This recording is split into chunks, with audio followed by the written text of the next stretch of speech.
Number one. Ni longtemps, longtemps, longtemps. Trop longtemps, longtemps, longtemps. Toute la semaine, c'est toujours celle tra-la-la. Ni longtemps, longtemps, longtemps. Trop longtemps, longtemps, longtemps. Si ma base ou t'es malade. Bonsoir à tous, bienvenue dans notre édition régionale. Voici nos principaux titres. Cette polémique donc autour de l'épandage aérien.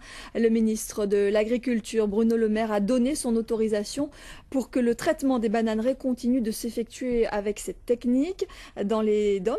Le député martiniquais Alfred Marie-Jeanne a interpellé le ministre de l'Agriculture à l'Assemblée nationale en n'hésitant pas à mettre en avant la dangerosité de cette pratique. On écoute Alfred Marie-Jeanne, suivi de la réponse de Bruno Le Maire à l'Assemblée.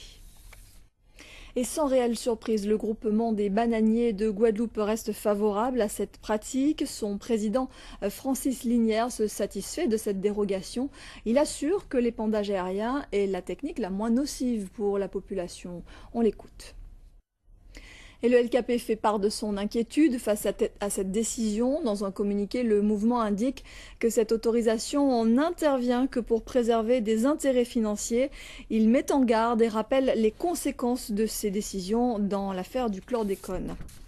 Et cette polémique autour de l'épandage intervient alors que la banane semble retrouver un second souffle. Après 2 années critiques, les pertes ont été énormes. Pour autant, 2 chiffres montrent que le secteur se redresse.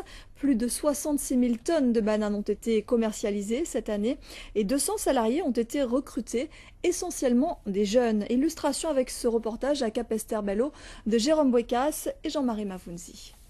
Et nous poursuivons les réactions des syndicats au nouveau plan régional de santé élaboré par l'ARS, l'Agence régionale de santé.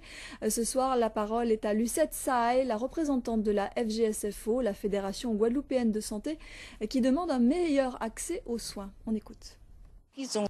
Mais tout d'abord, Noël et ses traditions. En 1987, c'était l'un des premiers à produire les jambons de manière artisanale en Guadeloupe. Aujourd'hui, il poursuit son activité, mais il a considérablement amélioré sa façon de faire. Cuits au feu de bois, les jambons de Samy sont produits uniquement à Noël. Voyez le reportage d'Emmanuel Gombeau et de Christian Danca. Une autre tradition, celle des chantés Noël. Ils ont commencé depuis 2 semaines maintenant. Les chantés Noël qui résonnent de plus en plus au son des tambours.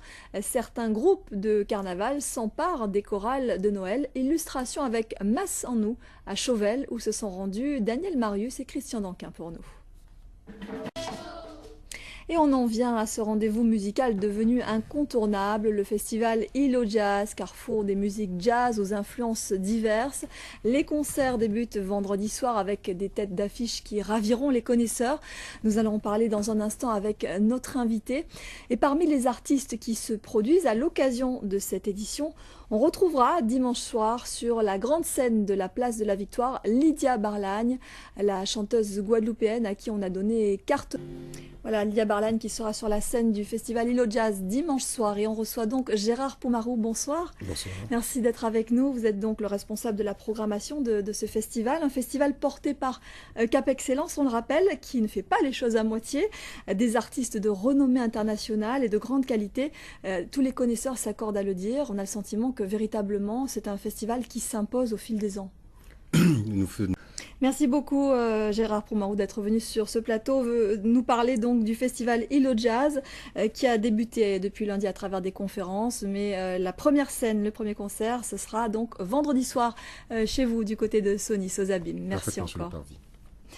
On en vient à notre rubrique sport jeune du mercredi. Dimanche dernier, nous étions présents aux championnats régionaux de motocross. C'était aussi la finale pour la catégorie 85 cm3.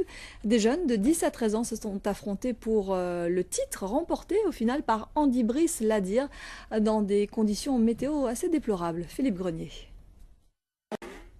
La culture avec cette exposition, La famille en août et Timoun, une autre façon de découvrir les objets d'autrefois, la médiathèque du Lamentin avec les associations Cybergénération Guadeloupe ainsi que La Joie de Vivre présente donc cette 2e édition de cette exposition d'objets anciens, une manière ludique de replonger les visiteurs dans le quotidien de nos grands-parents. Voyez le reportage de Yasmina Yakou. La suite de nos programmes dans quelques instants, 20h10, Tanda Caillou, suivi de votre série Les Bleus, premiers pas dans la police. Demain, l'info revient dès 13h avec Laura Cédé. Nous on se donne rendez-vous dès 19h. Très belle soirée. Moi quand il met toute la semaine, toujours qu'à attendre les boulangers. Oui, fait mon nez, passe-moi, pas fait.